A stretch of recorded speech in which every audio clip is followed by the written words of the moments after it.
Uttarakhand BJP का सदस्यता अभियान शुरू हो चुका है, जिसे लेकर कांग्रेस ने बीजेपी को घेरना भी शुरू कर दिया। बीजेपी पर तंज कसते हुए कांग्रेस के प्रदेश महामंत्री नवीन जोशी का कहना है कि बीजेपी को दूर दूर तक कोई भी कार्यकर्ता नहीं मिल रहा है, इसीलिए बीजेपी खुद ही सदस्यता अभियान चला रही है।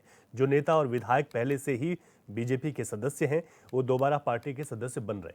उन्होंने कहा कि सरकार ने जनता के हितों के लिए कोई कार्य नहीं किया, इसीलिए बीजेपी को सदस्यता अभियान चलाने की जरूरत पड़ रही है।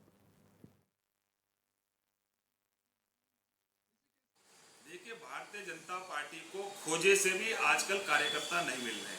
इसकी परिणति ये हुई कि मुख्यमंत्री और प्रधानमंत्री जी दोबारा से इसके सदस्य बन रहे हैं और जो इनके विधायक हैं, जो पहले से इनके सदस्य हैं, वो दोबारा से सदस्यता ले रहे हैं। कोई नया इनका सदस्य नहीं मिल रहा। दूर दूर ढूंढ रहे हैं, लेकिन इनको तब भी कोई सदस्य नहीं मिल पा रहा। इसलिए अपने लोगों को दोबारा से सदस्य बना रहे हैं। अगर इन्होंने कोई काम किया होता देश के और प्रदेश के अंदर, तो इनको सदस्य मिलते। इन्होंने कोई ऐसा काम ही नहीं किया। प्रधानमंत्री जी कह रहे थे इस बार 400 पार, ये तो बहुमत का आंकड़ा भी नहीं छू सके। 15 दलों को मिलाकर सरकार चला रहे हैं ये लोग। आज प्रदेश के अंदर क्या स्थिति होगी? जो वादे जनता के साथ इन्होंने किए धरातल पे नहीं उतरे, तो कौन इनका सदस्य बनेगा? ये अपने आप सदस्यता अभियान चलाकर खुद ही। तो आपको बता दें कि आज उत्तराखंड में भाजपा के प्रदेश मुख्यालय में मुख्यमंत्री पुष्कर सिंह धामी ने सदस्यता अभियान की शुरुआत की और सबसे पहले खुद अपने मोबाइल फोन से मिस्ड कॉल देकर सदस्य बने हैं। ऐसे में पूरे देश भर में यह अभियान भाजपा का चल रहा है, जिसमें शुरुआत मुख्यमंत्री कर रहे हैं। उधर उत्तर प्रदेश में भी आज योगी आदित्यनाथ ने सदस्यता अभियान की शुरुआत की और उन्होंने भी मिस्ड कॉल मारकर पार्टी के सदस्य बने। लेकिन दूसरी तरफ कांग्रेस इस पर सवाल उठा रही है। हमारे साथ बीजेपी के प्रवक्ता सुनीता विद्यार्थी जी जुड़ गई हैं, तो उनका स्वागत करता हूं, जानता हूं इस अभियान के बारे में। सुनीता जी, आपका बहुत स्वागत है चैनल पर। जी धन्यवाद। जिस तरीके से सदस्यता अभियान की शुरुआत हुई है, आप लोग सदस्य बना रहे हैं, लक्ष्य रखा गया है, लेकिन दूसरी तरफ विपक्ष भी सवाल उठा रहे हैं। विपक्ष कह रहा है कि जो लोग खुद सदस्य हैं वो क्यों सदस्य बन रहे हैं, तो आप समझाइए इसे। देखिए, ऐसा है, कांग्रेस पार्टी के पास सदस्य ही नहीं है बनाने के लिए, तो वो अब ऐसा ही कहेंगे खींच कर, और तो कुछ उनके पास कहने को है नहीं। क्योंकि जिस प्रकार से उमड़ कर भारतीय जनता पार्टी के साथ में आज प्रत्येक भारत का वासी जुड़ रहा है और भाजपा की रीति नीति से प्रभावित होकर हर व्यक्ति चाहता है कि उसको भारतीय जनता पार्टी में कार्य करने का, जन सेवा करने का मौका मिले। तो ये कांग्रेस के बस का बाहर है, क्योंकि कांग्रेस पार्टी में संगठन नाम की कोई चीज ही नहीं है। तो सदस्य जोड़ना तो इनके फितरत में है ही नहीं। इनको तो बस तोड़ना आता है, और ये इसी वजह से बिखर बिखर कर पूरा जो इनका संगठन कहीं था वो खो चुका है। और आज जिस प्रकार से भाजपा प्रदेश कार्यालय में भारतीय जनता पार्टी के संगठन पर्व सदस्यता अभियान 2024 के अंतर्गत उत्तराखंड भाजपा के प्रथम सदस्य के रूप में माननीय मुख्यमंत्री श्री पुष्कर सिंह धामी जी ने सदस्यता ग्रहण की है, और उसके बाद जो अपनी सदस्यता का नवीनीकरण किया है। क्योंकि हमारा लक्ष्य है कि हम प्रत्येक भारतवासी को भारतीय जनता पार्टी से जोड़े। प्रदेश के अंदर प्रत्येक बूथ में हम लोग 200 से ज्यादा लोगों को जोड़ने का हमारा लक्ष्य है, जिससे हम भारतीय जनता पार्टी के जितने भी कार्यकर्ता हैं उनको घर घर जाकर लोगों को जोड़कर अपने भाजपा की रीति नीति, भारत में विकसित भारत की संकल्पना को लेकर जिस प्रकार से हमने जो संकल्प किया है उसको हम पूरा करने जा रहे हैं। सुनीता जी, कांग्रेस ये भी कह रही है कि भाजपा के पास कुछ और काम नहीं है, जनता से लेना देना नहीं है, इसलिए सदस्यता अभियान चला रहे हैं। देखिए, कांग्रेस पार्टी से आग्रह है कि टोल फ्री नंबर 8800002024 पर मिस्ड कॉल देकर आप हमारी भाजपा के सबसे बड़े विश्व के सबसे बड़े राजनीतिक संगठन से जुड़ सकते हैं, सदस्य बन सकते हैं। इतना ही मैं कांग्रेस पार्टी को कहूंगी। जी ठीक है, बने रहिए सुनीता जी हमारे साथ, क्योंकि आशीष सैनी भी जुड़ गए हैं। कांग्रेस का भी पक्ष मैं इस पर ले लेता हूँ। आशीष जी, आपका स्वागत है HNN पर। और मैं जब भाजपा के प्रवक्ता सुनीता जी से बात कर रहा था, मैंने कहा कि कांग्रेस के महामंत्री हैं नवीन जोशी, उन्होंने कहा कि कुछ काम नहीं है भाजपा, इसलिए सदस्यता अभियान चला रही है, पुराने लोगों को नया सदस्य बना रही है। तो वो कह रही हैं कि आप भी इस पर मिस्ड कॉल मार सकते हैं, कांग्रेस के लोग। नहीं, बिल्कुल मैं इनकी बात का पूरा समर्थन करता हूँ सुनीता जी की कि अगर हम कांग्रेस के लोग भी मिस कॉल कर देंगे तो बीजेपी के सदस्य बना जा सकता है। पर सवाल यह है कि इनके सदस्य बनना कौन चाहता है? जिन लोगों ने भारतीय जनता पार्टी की सरकार पर भरोसा किया कि ये महंगाई, भ्रष्टाचार, बेरोजगारी और अंतर्राष्ट्रीय संबंधों से लेकर तमाम चीजों पर जो इनके नेता भाषण दिया करते थे, आज वो सब लोग इनसे अलग हो चुके हैं। तो इनके किस काम पर भरोसा करके इनको दोबारा सदस्य बनने की कोशिश करेंगे। और मिस कॉल तो ये इसलिए करते हैं कि मिस कॉल के नाम पर एक फर्जी डाटा इकट्ठा करते हैं और ये साबित करने की कोशिश करते हैं कि ये देश में सबसे लोकप्रिय पार्टी है, इनके प्रधानमंत्री मुख्यमंत्री सब लोकप्रिय है। तो इसका दावा जो करते हैं वो दावे की पोल खुल जाएगी अगर ये फिजिकल फॉर्म में भरेंगे। सदस्यता अभियान करें, बिल्कुल अच्छी बात है, हम इनका स्वागत करते हैं जी। और लेकिन सदस्यता अभियान के साथ साथ रोजगार की क्या स्थिति है ये भी बताने का कष्ट करें। ठीक ये है। हमारा पहला सवाल है। इस सवाल का ये जवाब देते नहीं है। अगर आप बिल्कुल जस्ट अभी भी पूछोगे इनसे तो उसका जवाब देंगे नहीं। मैं ले लेता हूँ जवाब। सुनीता जी। देखिए, भारतीय जनता पार्टी, जैसा मैंने पहले भी कहा कि विश्व की सबसे बड़ी पार्टी और जीवंत पार्टी है। हमारी पार्टी के अंदर लोकतांत्रिक क्षेत्र में काम करने वाले सभी राजनीतिक दलों का जो है वो स्वागत है, क्योंकि ये पार्टी कार्यकर्ताओं की पार्टी है। इसलिए हम इस अभियान को संगठन पर्व 2024 के रूप में हमने शुभारंभ किया है। कल हमारे माननीय प्रधानमंत्री श्री नरेंद्र भाई मोदी जी देश के प्रथम सदस्य के रूप में सदस्यता ग्रहण कर चुके हैं। हमारा सारा राष्ट्रीय संगठन, प्रदेश के संगठन, सभी राज्यों में ये संगठन पर्व धूमधाम से मनाया जा रहा है और बहुत ही हर्षोल्लास के साथ मना रहे हैं, क्योंकि लोग हमारी नीतियों से, भारतीय जनता पार्टी की विचारधारा से प्रभावित है। हर कोई व्यक्ति हमसे जुड़ना चाहता है। ये एक आशीष जी की खींच ही मैं इसको कहूंगी, क्योंकि कांग्रेस पार्टी से तो हजारों कार्यकर्ताओं ने कांग्रेस को छोड़कर भाजपा की सदस्यता ली है। उनके तो सवाल पर भी दे दीजिए जवाब, जो सवाल था उनका रोजगार को लेकर। सुनीता जी। कौन सा सवाल पे? आशीष जी का एक सवाल था। आशीष जी अपना सवाल एक बार दोहरा दीजिए, सुनीता जी सुन रही। देखिए, जिन लोगों ने भारतीय जनता पार्टी पर भरोसा किया इनके भाषणों पर 2014 में और उसके बाद लगातार महंगाई, भ्रष्टाचार और बेरोजगारी पर प्रधानमंत्री के बड़े बड़े भाषण है, इनके नेताओं के भाषण है, उन सब मामलों पर ये फेल हुए हैं। आज सदस्यता अभियान करने जाएंगे। ठीक है, अब जवाब ले रहा हूँ। जनता के सवालों का जवाब दे। किसके भाषण की बनती है वो सारी दुनिया जानती है, पूरा भारत जानता है कि ये किस तरीके की कॉमेडी इनके जो शीर्ष नेतृत्व के लोग हैं वो करते हैं। और हमारे भाषण की जहां तक बात है, हमारे भाषण का असर है जो विकसित भारत के रूप में हम आज आगे अपने संकल्पना को लेकर चले हैं और उसके लिए कृत संकल्पित है। आज आप देख रहे हैं कि हजारों लोगों ने, मतलब कल से ये संगठन पर्व का शुभारंभ हुआ है और हजारों लाखों लोग भारत से जुड़ गए हैं। इसलिए कांग्रेस जो है पूरी तरीके से खिजी हुई है, उनको कुछ सूझ नहीं रहा है। भारतीय जनता पार्टी महंगाई, जो भी भ्रष्टाचार, उस पे जीरो टॉलरेंस की नीति पे काम करने वाली पार्टी है। हम लोग देखिए, जिस प्रकार से महंगाई को भारतीय जनता पार्टी ने कंट्रोल किया है, अगर कांग्रेस के पास कोई उदाहरण हो तो वो पेश कर सकते हैं। कांग्रेस के जमाने में तो घोटालों के उदाहरण मिला करते थे। आज आप देखिए कि जो भ्रष्टाचारी हैं वो जेल की सलाखों के पीछे हैं। आज आप देखिए कि जो घोटाले कभी सुना करते थे, आज उनका नामो निशान नहीं है। आज घोषणाएं सुनते हैं, आज शिलान्यास सुनते हैं। तो ये भाजपा की बहुत बड़ी, मैं कहूंगी कि इनको प्रशंसा करनी चाहिए, इनको जुड़ना चाहिए भारतीय जनता पार्टी से, तभी इनको अच्छे से समझ में आएगा। ठीक है सुनीता जी, बहुत शुक्रिया। आशीष सैनी जी, आपका बहुत शुक्रिया, आपने अपनी बात रखी। अब देखना होगा सदस्यता अभियान से कितना फायदा भारतीय जनता पार्टी को होगा। आगे बढ़ते हैं। गाजीपुर के हरिहरपुर गांव के ग्रामीण आज भी पीएम आवास के लाभ से वंचित हैं। गांव में योजना के तहत एक भी पक्का मकान नहीं हुआ। ग्रामीण कच्चे घरों और झोपड़ियों में रहने को मजबूर हैं।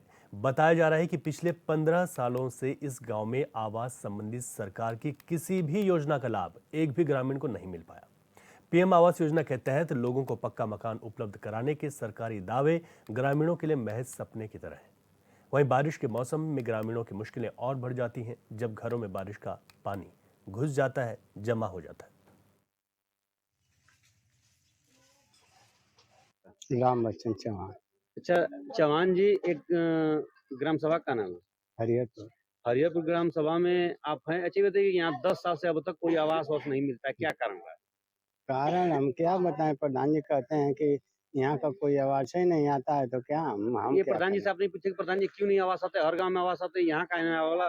कहते हैं कि यहाँ नहीं बना है पहले से, तो क्या है, हम नहीं जान पाएंगे। 20 साल तक भी आवास नहीं मिला है। क्या कारण रहा, क्यों नहीं मिला? क्या मालूम कारण था, बताते हैं कोई कि दिल्ली लाख हो गया है, बताते हैं कोई लखनऊ लाख हो गया है, इतने कितने लोग मुख्यमंत्री धर्मेंद्र प्रधान है, वो भी लाख खुलाने के लिए गए थे, वही लाख नहीं खुला। और यहाँ का नाम है विकास भवन से भी गए थे, वो भी लाख नहीं खुला। जब नहीं लाख खुला है, यहाँ पे आवास जब नहीं आ रहा है तो हम लोग क्या करें?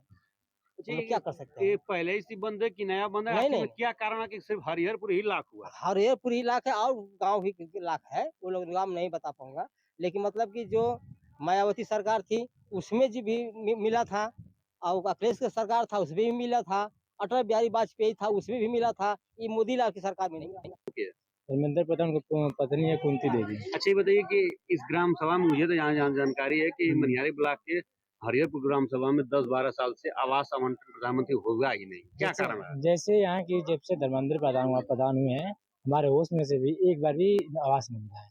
क्या कारण है, कुछ जानकारी है? यही पूछने भी बोलते हैं, मैं यहाँ पे मेंशन में बैठा हुआ था तो यहाँ पूछे हम लोग, तो कहते हैं कि वहाँ से लखनऊ सोसाइटी बंद है। हाँ, तो आपने कभी सेक्रेटरी से या बीडीओ से या चाहे एक बार हम पूछे थे तो फिर बोलते हैं प्रधान से पूछो। आपने किससे पूछा था? वहाँ पे गए थे, मैं मौसी का लड़का रहता ब्लॉक पे। हाँ। वही बोले कि प्रधान से बतिया रहे, प्रधान ये सब मामला हम सब करते हैं सर। मतलब उन्होंने कहा कि प्रधान से मिल लीजिए, प्रधान की जानकारी होगी, हमको जानकारी नहीं है। हाँ। हरिहरपुर। चाचा तोरेगांव में एक समस्या आ रही है आपकी ग्राम सभा में कि 10 साल से अब तक प्रधानमंत्री आवास योजना के तहत एक भी आवास नहीं मिला। हालांकि सरकार लगातार दावा कर रही है कि हम हर मतलब प्रदेश से क्या देश में भी आवासों की मतलब इतना आवास दे दी, लेकिन इस गांव में ऐसा क्यों क्या हुआ कि अब तक आवास नहीं मिला? अभी तक हम लोग को खुद ही मालूम नहीं चलता है कि क्यों ऐसा हुआ है, कि हम लोग के गांव में आता ही नहीं है। क्या कारण है, कुछ जानकारी आपको है? हमको कुछ नहीं, प्रधान जी से पूछा जाता तो यहाँ का बना ही नहीं है। प्रधान जी क्या बोलते हैं? कहते हैं यहाँ का बना नहीं है, यहाँ कुछ है नहीं।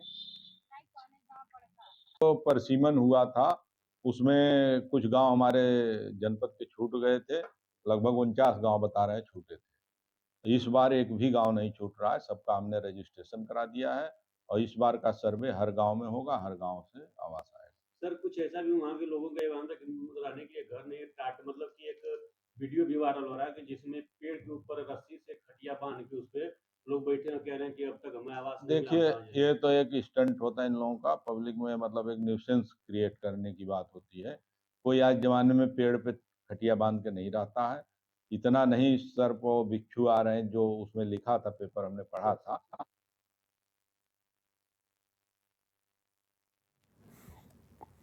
तो ये तस्वीरें हैं गाजीपुर की, जहां पर इस गांव के अगर आप मकानों को देखेंगे तो यहां पर एक भी पक्का मकान नहीं है। दूसरी तरफ सरकार की जो योजनाएं हैं पक्का मकान देने की, उन योजनाओं का लाभ यहाँ नहीं मिल पाया, जिसके पीछे की वजह है कि जो यहाँ के जिम्मेदार लोग हैं, चाहे वो ग्राम प्रधान हो, पंचायतों से जुड़े हुए और लोग हों, उन्होंने इस बात की कभी जहमत नहीं उठाई। पक्के मकान बनाने की सरकार के जो दावे हैं, इन लोगों के लिए महज वो एक सिर्फ सपना है। आज भी इस पूरे गांव में एक भी पक्का मकान नहीं है। आप इन तस्वीरों को देखिए कि पूरा गांव इसी तरीके के घरों में रहने को मजबूर है। सरकार की इतनी योजनाएं कि हर किसी को पक्का मकान मिलेगा, लेकिन यहाँ पर उन योजनाओं के जरिए इन लोगों को आज तक किसी तरीके का कोई फ़ायदा नहीं हुआ। अब गाजीपुर के लोग कह रहे हैं कि उन्हें सरकारी योजनाओं का लाभ नहीं मिला, किसी ने कोशिश नहीं की।